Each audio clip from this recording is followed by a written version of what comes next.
I have a background in chemistry, and I'm also really passionate about art. And there's a real connection between chemistry and art. I think chemistry is this really creative discipline.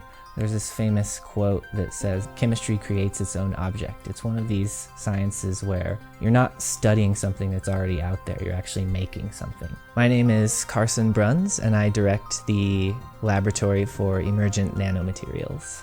One of the projects that we're working on in my lab is what I call the Tech Tattoos project.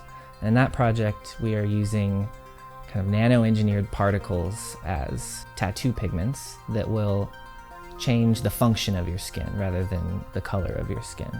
So for example, we have tattoo inks that will change color in sunlight. We have tattoo inks that will change color when they're exposed to heat.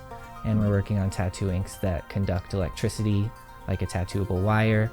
And we're interested in tattoo inks that can also sense other things, perhaps biological signals in the interstitial fluid of the skin.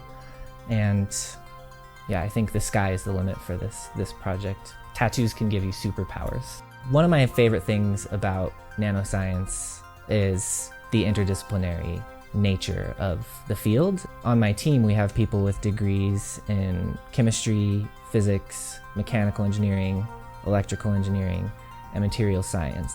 We're at a stage now where the most interesting stuff is happening at the interfaces of these different disciplines, and nanoscience and Atlas are a perfect place to explore that.